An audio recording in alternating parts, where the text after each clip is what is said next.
Okay, just got done removing this engine from a 2018 Ram Ecodiesel. So this is a 3-liter turbocharged diesel. It's important to note this is a 4-wheel drive model, so it's quite a bit more difficult than a 2-wheel drive model. And really I obviously didn't take the video while I was doing the job. This is just kind of tips and tricks and, my approach to doing it and things to look out for, things to expect. So, anyway, on YouTube, I've seen another video of a guy, taking the entire, lifting the cab off the frame by 10 inches, taking off the grill, pretty much the front clip, the grill, the headlights, disconnecting the air conditioning system, removing the brake booster, the master cylinder, the ABS module down there, and that's all unnecessary. At least my way of doing it. And the big catch here is that I removed the transmission and a transfer case to pull out the engine. And, I've got another Ecodiesel engine to replace in the coming months, and I'll be doing the exact same thing. So I have no regrets about pulling that transmission and transfer case. It actually just makes life a lot easier. And the reason why you have to do that is largely because of the oil pan on the engine.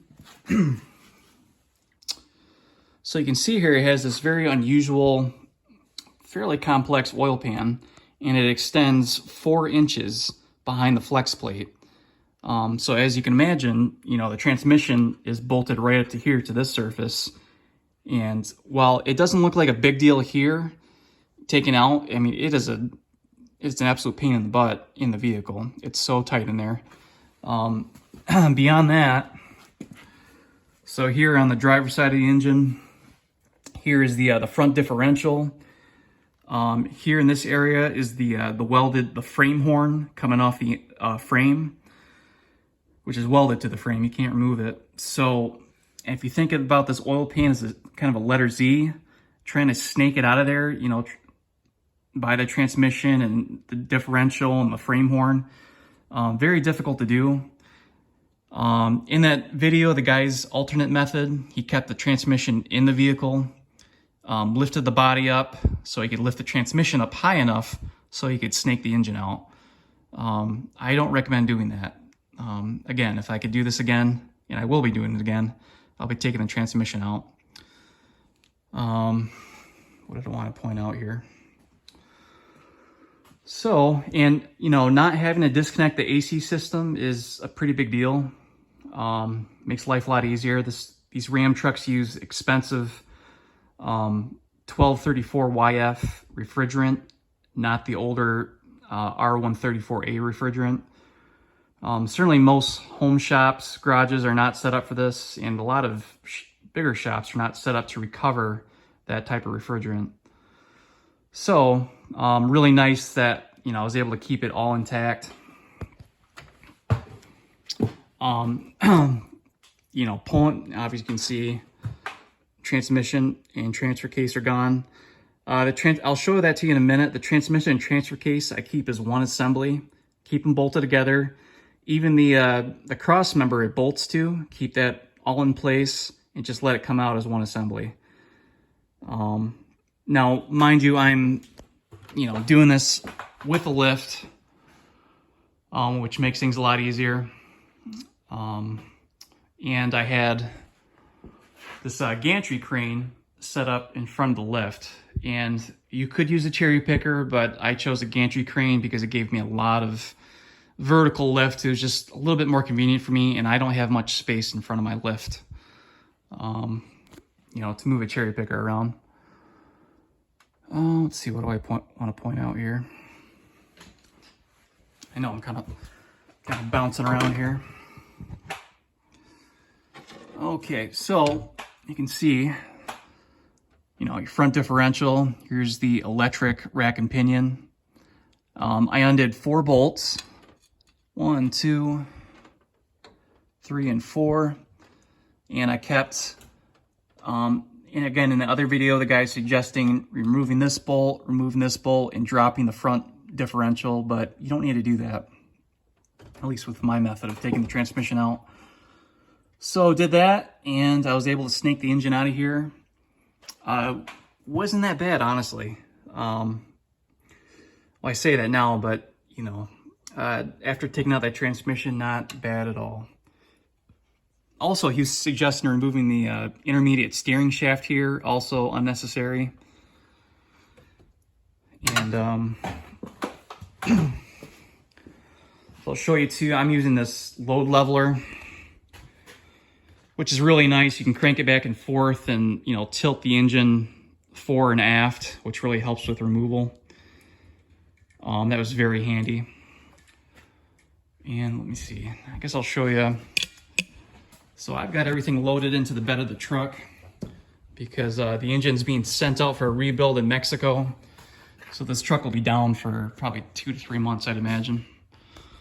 So, and I'm sorry I didn't record this when I had this out on my table, but you know, transmission and transfer case, all is one assembly. You can't see it, but it's still bolted to its transmission mount and the steel cross member. It's all laying down in there. Pulling out the transfer case motor is right here. It bolts right here. You know, removing the transmission and transfer case out as a comeback, and it hits against the def tank. This truck is actually deleted, but the def tank was still there. So it's tight enough that this transfer case motor has to come out. So I took that out, took the bolts out, and the def tank comes right up against it. You can see just the mess of stuff I have removed here. Radiator fan, front and rear drive shaft. You know, alternator, and alternator has been removed off the engine. You have to remove the starter to get access to the torque converter bolts. And if you look at my channel, I have other videos highlighting, you know, crankshaft sensor replacement and turbocharger replacement, and that might give you more detail on removing the transmission, hopefully. Let's see, what else do I want to point out?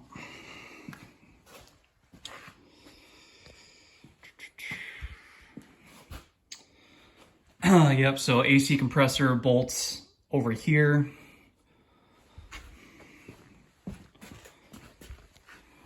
Alternator bolted right here. And that's pretty much it. Man, I feel like I'm maybe forgetting something to mention, but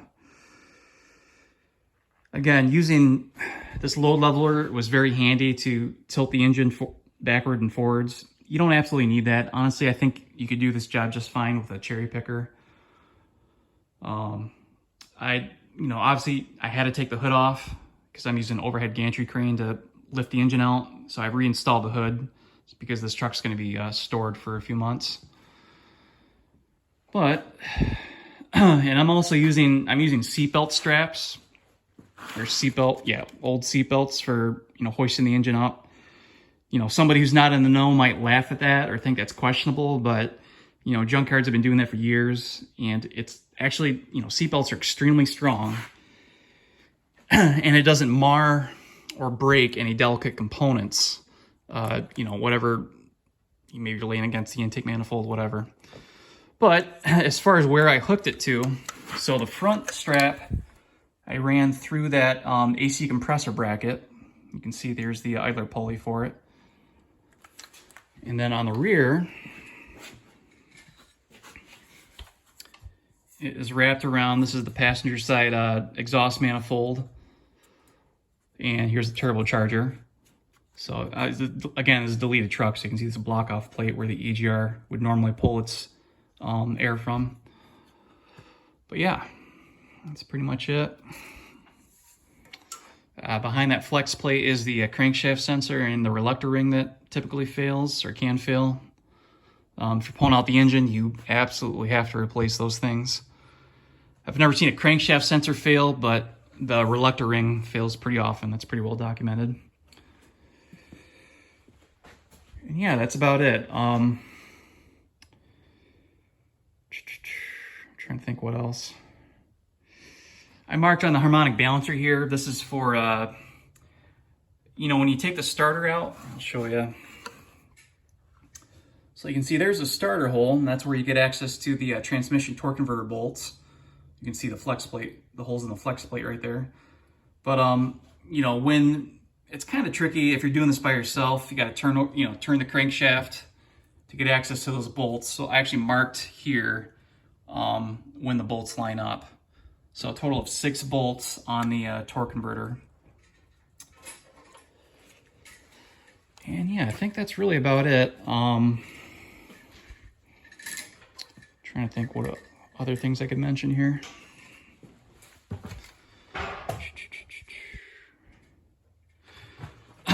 Okay, and then also there is a hunk of aluminum down there is the oil cooler off the transmission oil cooler. So kept that in place. Obviously you have engine coolant lines running to it and transmission lines that run up here. And yeah, so that's it. So yeah, bottom line, you know, I'll be doing this job again, and I will be doing the exact same thing. I will be removing the transmission and transfer case out in order to pull the engine out. So I'd recommend you do that. You know, you can do this job at home without a lift, without a gantry crane, but you know, it's a hard job, it's a difficult job, but it's possible, it's doable. But I mean, you really have to be pretty confident, very comfortable with automotive repair, and you got to really commit to doing it. So yeah, that's it. I hope that has been helpful for someone. I just wanted to point out there's very little information out there on removing these engines, and you know, I wasn't too keen on lifting the cab up, you know, removing the front clip, brake booster, you know, disconnecting the air conditioning system. I wasn't really too excited about that. So yeah, I hope that helps, and thanks for watching.